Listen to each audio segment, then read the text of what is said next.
What's up folks, it's 2bricks, and guess what? My LAAT Gunship is now available to purchase. You can get the instructions to build this very model for yourself right now. You can check out the link in the description below to take you to my rebrickable page where if you download this model you will get a PDF step-by-step building guide as well as the digital model, which you can open up in the program Studio.io. I always have to say it both ways. And you can manipulate the model yourself if you want to change, for example, the color scheme. You can highlight all of the dark red pieces and turn them to blue if you want to make the Plos Bros version. And there's a couple different fun things you can do that way. And also I just wanted to have a little bit of fun and show you guys some cool things and maybe do a little bit of expansion and give you some ideas for things you could do with this today, as well as provide you with instructions for yet another model. This one is for free.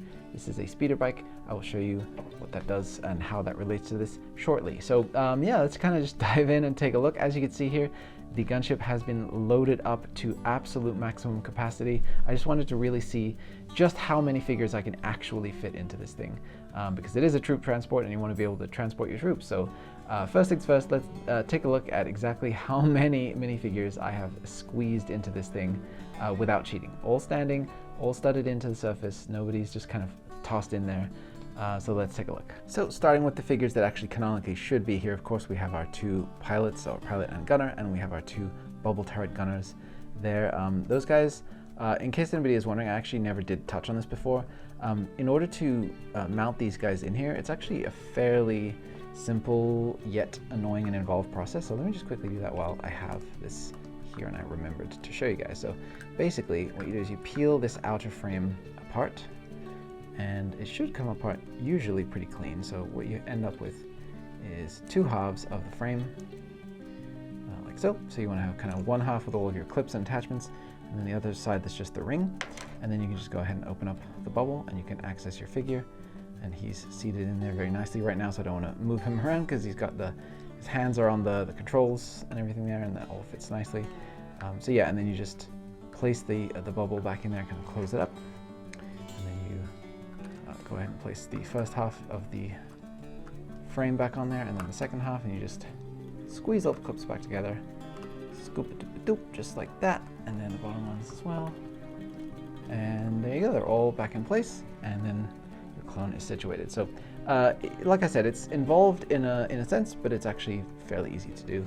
And yeah, it does take a little bit of reconfiguring once you have it all, making sure that it's all nice and situated, but there you go. So yeah, so far we have four. We have our two here and two here. So let's see who else we've got in the bay here. So we have various clones. We have our four up at the front here, the commander, the OG phase 1 clone, and then the phase 2 clones back here. Then we have a battle porg. That's the most important member of the crew. He's there for morale purposes, very important.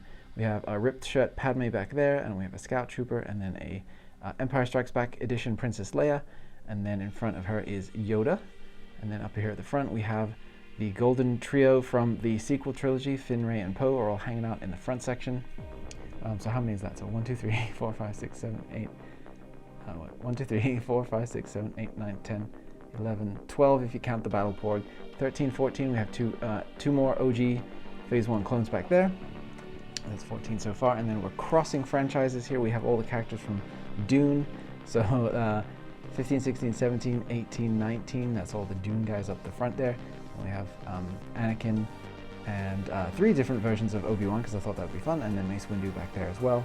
Oh no, I've lost count. Well, anyway, I'm going to put the number I'm going to put the number on screen right here so you can see how many we have. But as you can see, it absolutely does live up to its name. This is a troop transport, and you can definitely transport a bunch of people into battle this way.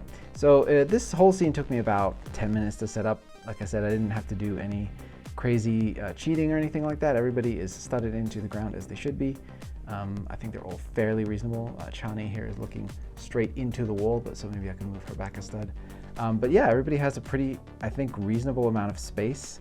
The headroom under here gets really tight because of the, sorry, Gurney, put him back there, but the pipe detail up on the roof here makes this section kind of restrictive for headroom, so I just put Yoda under there because he's the only one who's actually short enough to fit under there without crouching. But other than that, as you can see, This thing is absolutely stacked with figures. So that's what I wanted, and that's what I've been able to do. So I'm very happy about that. All right, and then just before we move on, I will reveal to you that in fact it was 29 if you count the Battle Porg figures total, including the guys up at the front here. That's everybody that was in there. I think it's absolutely astounding that I'm able to fit just that many characters. And even if you wanted to modify this a little bit, like you could remove the little speeder bike rack section back there, and you could actually remove this piping detail up top. It's actually pretty easy to remove. And then you could even fit more figures, or at least have an easier time fitting them that way. So yeah, I think mission accomplished on that score. Look at that, what an absolutely whopping collection. And while I was designing this ship, I wanted to take a look at all the different behind the scenes materials about it to kind of get into the inspiration, into the mindset, to be able to get the sense of every single facet of the ship. And I came across this awesome behind the scenes featurette from Attack of the Clones that I have definitely seen before but had kind of forgotten about, where the designer of the original, as they were kind of going through the prop maquette making process, he talked about how he wanted to have some cargo back here. And so there's actually quite a few illustrations that I've seen and various representations of the gunship that have this speeder bike tucked away back here. And in the original, it would actually be a rack of 4 speeder bikes, but of course we're working with minifigures, so things have to be scaled up just a little bit. But I really wanted to pay homage to that original designer, just kind of haphazardly throwing an era non-appropriate speeder bike into there, just to have something cool to be able to show George when he came in to look at the props. So yeah, so I thought this was a really fun thing, and I definitely wanted to be able to include it in my design. So what I've done is created a modified and slightly kind of tailored version of the Return of the Jedi speeder bike that's very close to the one that I have currently as part of my Let's Build series on my channel. So I've gone ahead and updated that, and I've included free instructions for you to be able to build that.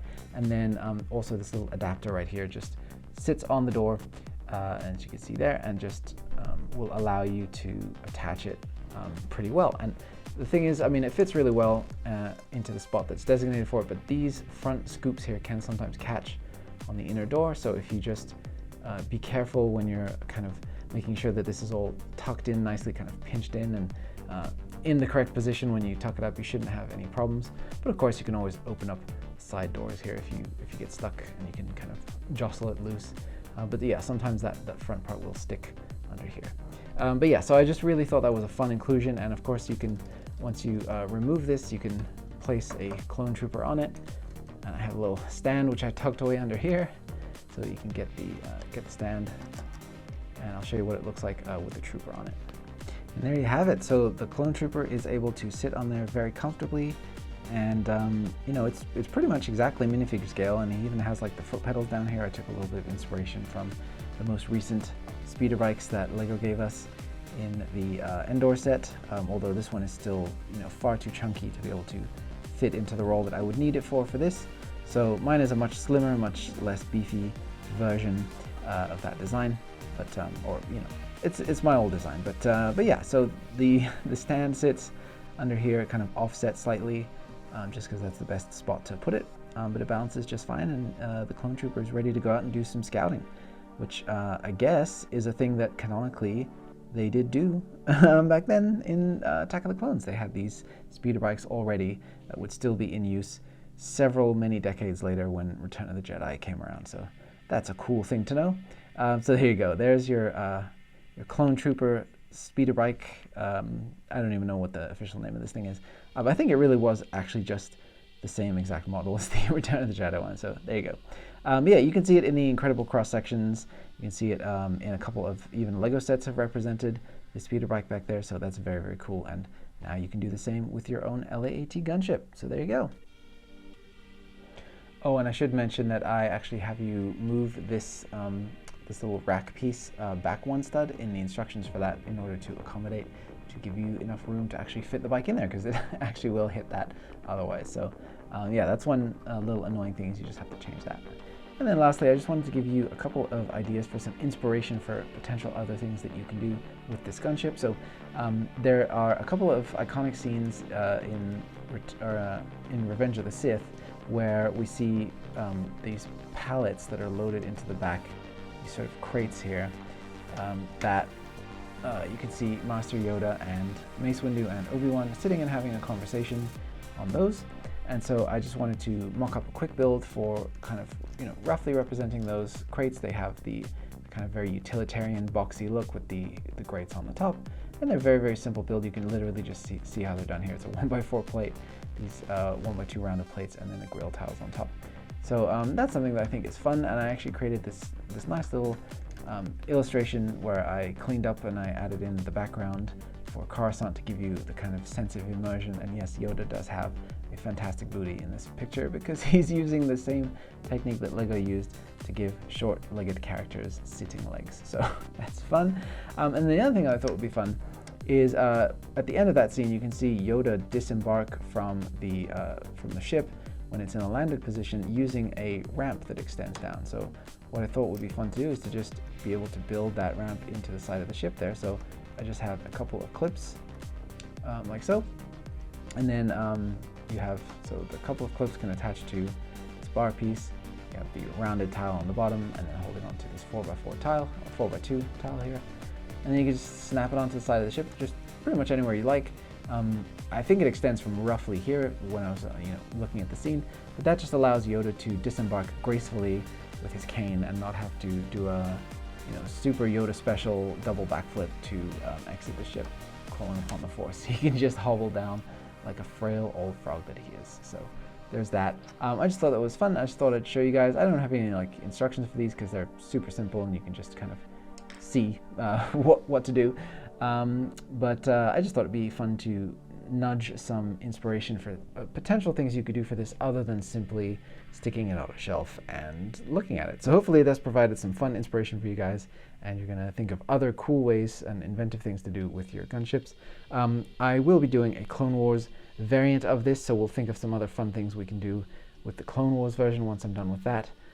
But yeah, the response obviously has warranted that because you guys are all very excited about it in the community, and I'm very excited for you guys to be excited. So I want to keep that train rolling, and we're definitely doing at least one more version, and then we'll see how we get along after that. So there you go. So yeah, that's gonna do it for today, guys. Thank you so much for tuning in. This has been a really fun one, and I just love tinkering around. Once I actually have a custom model made, I love to just be able to mess around with it because it's a lot of fun. So there you go. There's your final look at the LAAT Gunship. The next time I will be showing this to you guys, it will be modified into the Clone Wars version. And I'm not a millionaire, so I will not be ordering the parts to make a whole separate gunship. I'm probably going to just convert this one, and then I'll, if I want to, I'll just convert it back because I do love the Episode 2 version. That's my absolute peak gunship right there. So yeah, I'll probably be deconverting it after some time has passed, but we'll see what happens. But yeah, there you go. So there is the LAAT Gunship. Again, instructions are available. That is the main way that you can support the channel. If you ever decide you want to build a custom build and you like the look of what I'm making, that is pretty much the bread and butter of the 2bricks channel. Right now, I don't have anything like Patreon or anything like that set up. I would like to get that going sometime this year so that you guys can support me in other ways and I can offer interesting, fun perks. I just honestly don't have the bandwidth and the brain power to go and set all that up right now and figure out what I'm going to do for perks and stuff like that. But yeah, so buying instructions basically pays my bills and keeps my lights on. So I very much appreciate all of you folks who do that, and a great number of you do, and I really, really appreciate it. So also, of course, you can like and subscribe. That is a free thing you can do that lets YouTube know that you're enjoying the content and helps them to recommend it to other people who might not have seen my videos. So yeah, that's it for today, guys. Thank you so much for tuning in. I have lots more exciting mock projects coming up in the future, so I'll get to work on those because they're going to take a long time to finish and I want to get them to you in a reasonable time. And until then, may the Force be with you.